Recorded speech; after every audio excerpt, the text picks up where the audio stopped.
The debate over greatness in boxing has always been a battlefield of pride, legacy, and perspective. At the heart of it now stands Floyd Mayweather and Terence "Bud" Crawford. Two icons who represent very different eras, styles, and approaches to the sweet science. And as always, when opinions clash, the flames burn hottest when names like Sugar Ray Leonard, Canelo Alvarez, and Errol Spence get thrown into the mix. It all started when Stephen A. Smith, never one to shy away from bold declarations, stirred the pot by questioning Floyd Mayweather's claim as the greatest of all time. Smith argued that while Floyd's brilliance was undeniable, his way of fighting was the safe way. Sugar Ray Leonard, he said, had taken on challenges with more flair, more danger, perhaps more legacy, defining victories. Smith acknowledged Mayweather's defensive genius, his speed, his unmatched ring IQ, but questioned whether his biggest accomplishments came in the lower divisions, and dismissed the Canelo fight as less impressive because Alvarez was just 22 years old at the time. To Mayweather, that was not just criticism, it was an insult to his entire legacy, when he was not willing to let slide. The core of Smith's argument revolved around context. He said it wasn't just about beating opponents, but who those opponents were and when you fought them. Floyd's schooling of Canelo was masterful, Smith admitted, but against a young version of a man who would later grow into one of the sport's most feared champions. For Smith, that mattered. Yet others pushed back hard, reminding him that what Mayweather accomplished was no less extraordinary. To outclass a fighter of Canelo's natural gifts at any age requires more than luck. It requires mastery, and Mayweather had it in spades.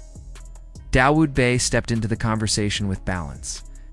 He acknowledged that Crawford's performance against Canelo was electrifying, be even more entertaining for fans than Floyd's careful dismantling years earlier.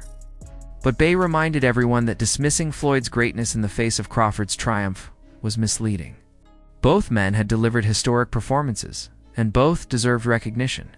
Crawford's victory carried an energy, an edge, a sense of defiance that resonated with casual fans who want to see domination with risk. Mayweather's, on the other hand, was a display of pure skill and defensive mastery. One didn't cancel out the other. Trainer Boosie Ennis brought his voice to the debate, highlighting what sets Crawford apart in today's era. Crawford, he said, isn't just great because of his skill, he's great because he takes chances. Where others might shy away from dangerous fights, Crawford steps into them willingly. His risk-taking nature is what builds legacies. Boosie argued that Crawford thrives under pressure, and that's why he has carved out a spot among the sport's elite. Yet even as he praised Crawford's daring approach, the shadow of Mayweather's perfection lingered in the background, a reminder that greatness can come in different forms. Crawford's own trainer, Brian "Bomac" McIntyre, offered a glimpse into what lies ahead for his fighter. He believes Bud still has a few big moments left, maybe 2 or 3 more fights. Maybe even a jump to 160 pounds, not just for titles, but to add to a legacy that already feels carved in stone. Crawford has nothing left to prove, Bomac admitted. But the thought of chasing more glory, more belts, pushing into higher divisions carries the kind of challenge that only the truly great dare to attempt. For him, this isn't about validation anymore. It's about cementing a name that history will never forget. But not everyone sees the need for Crawford to continue. Timothy Bradley pointed out that Crawford has already proven what perseverance can achieve. He reminded fans of Crawford's past, of the bullet that nearly ended his life in 2008, and how that moment became a turning point. From that day forward, Crawford committed himself to the sport, to discipline, and to becoming the man he is today. For Bradley, Crawford isn't just a champion in the ring. He's a symbol for kids who doubt themselves, a living example of what belief and hard work can accomplish. Bradley sees him as an inspiration, not just a fighter. Still, Floyd Mayweather's shadow looms large over this entire debate. Oladipo, reflecting on Mayweather's career, pointed out how Floyd built not one but 2 personas: Pretty Boy Floyd, the fearless knockout artist of his early years, and Money Mayweather, the defensive genius and ultimate businessman who turned every fight into a global spectacle. It wasn't just boxing. It was theater, marketing, and empire building. His ability to remain unbeaten, to outthink, and outmaneuver every opponent. And to transform boxing's economics is something no one else has replicated. Love him or hate him, Floyd's genius extended far beyond the ring.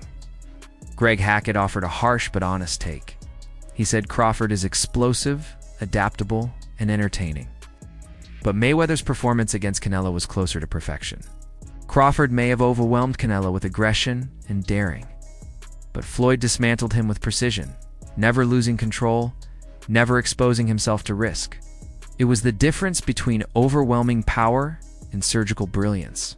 Both effective, but one etched in history as untouchable. Robert Garcia echoed this sentiment, reminding fans that Floyd's defensive timing, ring control, and intelligence made him a nightmare matchup for anyone, even for someone as skilled as Crawford. Yet Garcia also highlighted something Mayweather never did: become undisputed.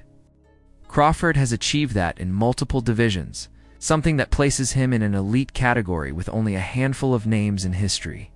Mayweather's perfection remains unmatched, but Crawford's resume holds milestones Floyd chose never to chase. Even Stephen A. Smith, who sparked this firestorm, had to admit Crawford's win over Canelo was spectacular. He praised Bud not just for his skill, but for delivering a show. Crawford wasn't supposed to be the bigger man, wasn't supposed to dominate, and yet he did. He gave fans not only a victory, but a performance, the kind of night boxing thrives on. That entertainment factor, Smith argued, is what makes Crawford so vital to the sport today. Veteran journalist Dan Rafael, however, took the long view. He argued that Crawford's place in history is already secure. He doesn't need to fight anymore, doesn't need to chase validation. Undisputed in multiple divisions, dominant against the best of his ERA's, resume speaks louder than anything left to prove.